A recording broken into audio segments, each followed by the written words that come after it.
વાત કરીએ વડોદરાની તો વડોદરામાં સ્ટેન્ડિંગ કમિટીની બેઠકમાં ન પહોંચ્યા સભ્યો, જ્યાં એમવીઓમની કંપનીને 32 કરોડની ચૂકવણીના વિરોધમાં એક્શનમાં કે જ્યાં દરખાસ્તના વિરોધમાં હોવાથી સભ્યો નહીં પહોંચ્યા। કોર્ટના આદેશથી સ્ટેન્ડિંગ કમિટીની બેઠક બોલાવી દરખાસ્ત મુકાઈ 12માંથી માત્ર 4 સ્ટેન્ડિંગ કમિટી સભ્યો હાજર રહ્યા।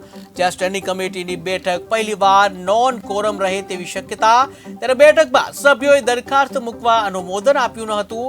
જ્યાં હાઈકોર્ટમાં આર્બિટ્રેશનના ઓર્ડરને પડકારવા કરી છે માંગ, ત્યારે સ્ટેન્ડિંગ કમિટીની બેઠકમાં પૂરતા સભ્યો ન આવવાથી બેઠક મુલતવી રાખવામાં આવી છે।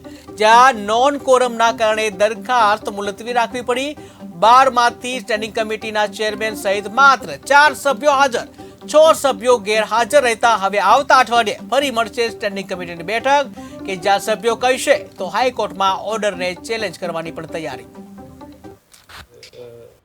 2-4 જણાના કોઈ બીમાર છે, મુલતવી કરી છે, પરંતુ એનો અભ્યાસ કરતાં આમાં કોર્પોરેશનને ફાયદો થાય એ રીતનું ડિસિઝન લેવાનું અમે લોકોએ નક્કી કર્યું છે।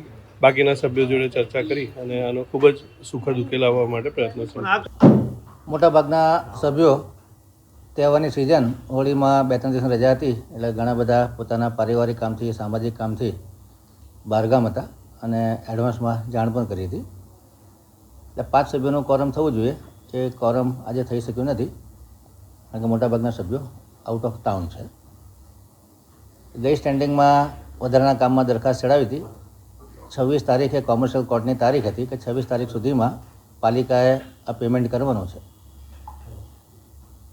કોન્ટ્રાક્ટર એમવીઓમની કે જેમને બ્લેકલિસ્ટ કરવામાં આવ્યા હતા, બ્લેકલિસ્ટમાંથી પણ એ લોકો જીતી ગયા છે અને એમની પરફોર્મન્સ ગેરંટી, બેંક ગેરંટી અને એમણે જે કામ કર્યું હતું એ બધું થઈને લગભગ 20 કરોડ રૂપિયા જેવા પાલિકા પાસે 5 વર્ષથી જમા હતા, જેનું સિમ્પલ 60% પ્રમાણે વ્યાજ ગણીએ તો બીજું 7.35 કરોડ રૂપિયા જેવું વ્યાજ થાય, એટલે 27 થી 28 કરોડ રૂપિયા જેવું જમા હતું।